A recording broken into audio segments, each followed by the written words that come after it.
I'm selling the raddest car I own because I'm an idiot.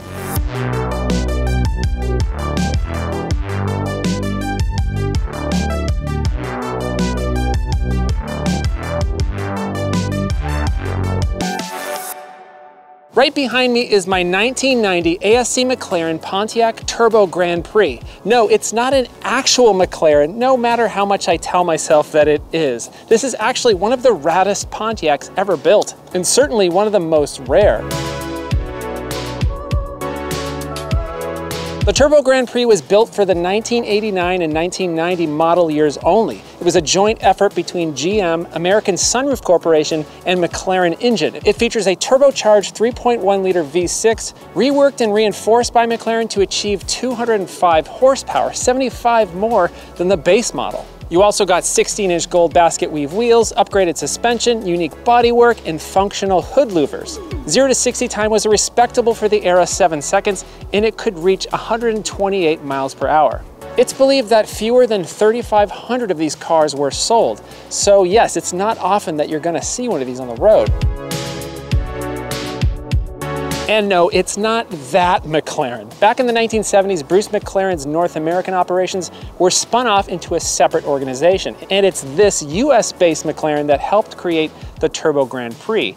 And of course, you may be familiar with the ASC McLaren Mustangs and Mercury Capris, but not many people talk about the Turbo Grand Prix, which is a shame because these are fantastic cars. I mean, just look at it. It's just dripping with early 90s GM design aesthetics. The body cladding, the gold basket weave wheels, the interior. Oh, the interior, it's glorious.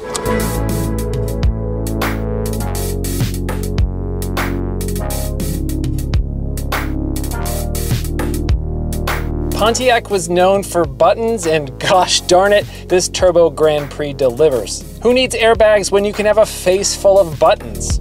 Combination lock for the glove box, a heads-up display in 1990, and this totally rad information display which currently reads 1988, which is apparently taking us back in time.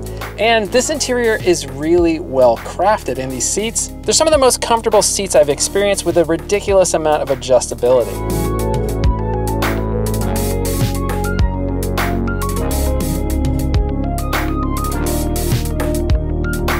And just a moment, I think we need to do an official button count here. 1, 2, 3, 8, 9, 10, 15, 16, 17, 18, 19. That's not a button. 30, 31, 32, 45, 46, 47, 48, 56, 57, 58, 66, 67, 68. There's a button to open the trunk. 70, 71, 72. So there you have it, 72 buttons in this Turbo Grand Prix. Certainly not unexpected for Pontiac from the 1990s.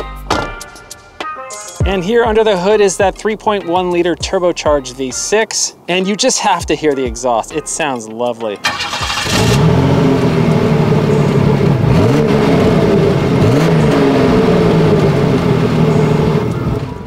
I just had this car detailed and it's really looking great. I'm kind of thinking that maybe I'm making a mistake selling it, but I do really need to slim down the fleet. So let's take this totally rare and totally rad Pontiac on one last drive before it heads off to whoever wins the auction. Let's go.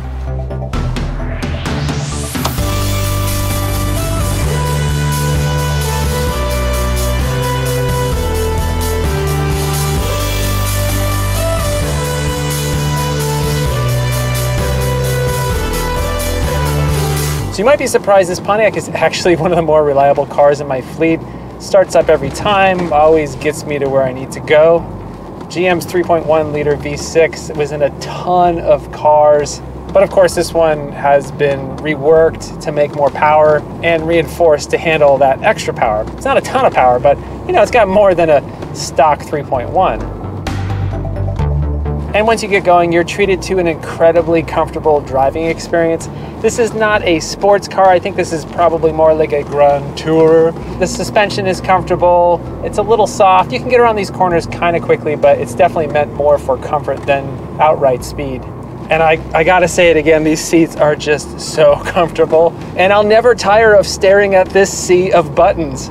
It's peak 1990s Pontiac. I love it.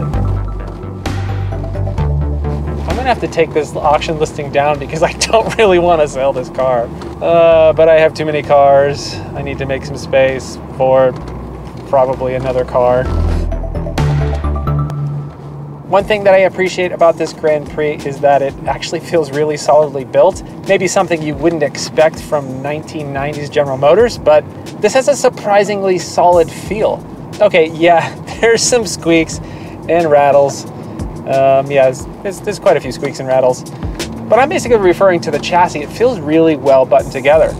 And by today's standards, this car is not all that quick, 0 to 60 in about 7 seconds, which is just about what a Toyota RAV4 hybrid can do. But by the standards of 1990, this thing was a rocket. And yeah, I kind of wish this thing had a manual transmission, but a lot of times when I'm driving this thing, I'm actually shifting it manually. It's kind of silly, but actually you can get a little bit higher in the rev range. Let's get going a little bit faster on this road. Yeah, it's not like super fast. I'm in second gear and it's not really pulling that hard. But by the standards of 1990, this is pretty good. The engine sounds great, rides wonderfully. Everything works in here. Power windows work, the AC is really cold, the radio works, power mirrors work, power locks work, sunroof works. These power seats are just ridiculous amount of adjustability you get here. So yeah, there's so much about this car that I love, but that's not to say there aren't any issues. There are some issues. This car is over 30 years old. And when you first start it up, it does feel like there's a little bit of a hesitation. Not even really a hesitation, it just kind of feels like the throttle response isn't quite linear until it warms up. And then once it warms up, it seems fine. Sometimes the low fuel light is on when it has a full tank. I'm not really sure what's up with that. I just never got around to fixing it. But the main thing here is that the ABS light is on. So about that, even though the light's on, the ABS works and the car stops fine. So if you've seen my other videos with this car, you might remember when I purchased it a few years back, there was an intermittent issue where the brake pedal feel was a bit inconsistent. Actually, it was really inconsistent, which is a common issue with these cars. So I let the car sit for several months, and now that problem is gone. The car stops great. However, because that original problem was never identified, I would suggest that the new owner inspect or service the brakes before you take any extended trips. I keep driving it and it keeps working fine for me, but that dash light does indicate that there may still be an issue. But other than that, I really can't find any faults with this vehicle. It's just such a good cruiser. The exhaust sounds great. It's got a good amount of power. It looks fantastic. And this interior really takes you back to the 90s. And it's got a unique story that's forgotten by even some of the most die-hard GM enthusiasts. But I hope to change that because this thing is awesome.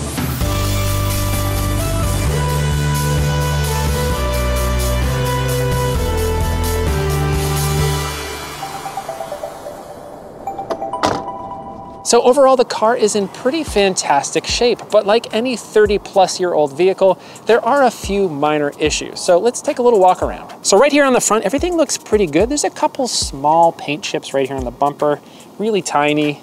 There's another one right there. The most noticeable thing is that this car is missing the chin spoiler. Now right here is kind of the only ding on the entire car, and it's almost impossible to see. Right there, there's a tiny, tiny ding. Right here on the side, there's a little crack in the body cladding and a little tiny chip of paint right there. Also, another hard thing to notice, this rear tail light. There's a couple spots of discoloration. This is pretty common with these tail lights. A couple scuffs right down here at the bottom and a little imperfection on the bumper right here in the corner. The wheels are in excellent shape. The paint looks pretty fantastic. There's a couple areas where it's a little bit dulled, but in this light, it's really hard to tell even where those spots are. I can't even find them. Now moving on to the inside, it's just a little bit of wear there, but in general, that's kind of the only spot of wear on the seats. Everything else looks pretty good. No issues up here. The dash is in excellent shape, no cracks. I'm gonna look super close so you can see we're missing a little cap right there on that EQ. The off button's a little bit cracked right there, but it still works.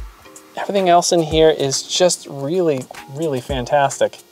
There's a cigarette lighter, clean. It doesn't look like anybody ever smoked in this car. Heads-up display works, all the lights work, all the switches work. I haven't actually tried the CD player. I'm not sure if that works. I don't even know if I have any CDs left to try it. In the back, it looks like these seats were never even used. This interior is in fantastic shape. Yeah, it's not perfect, but I don't think I've seen an interior on a 90s Pontiac that looks as nice as this. Again, I feel like I'm an idiot for selling this car. It's really cool. It seems that the Turbo Grand Prix is still mainly only appreciated by Pontiac fanatics. However, they're so special that I think more and more people will begin to discover this old Pontiac's charm. I don't expect to make a fortune selling it. I'm just glad that I was able to own it and experience this vehicle for a few years. And I'll be totally happy for it to go to somebody that appreciates its uniqueness as much as I do. But I do see this car becoming a true classic in coming years. Show up to a Radwood car show in this thing, and you just might win Raddest and Show.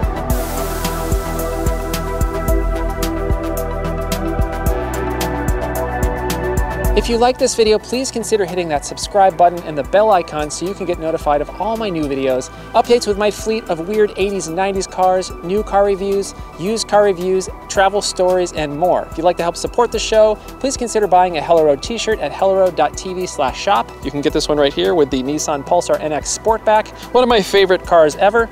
Thanks so much for watching. I hope you're well, and I'll see you soon.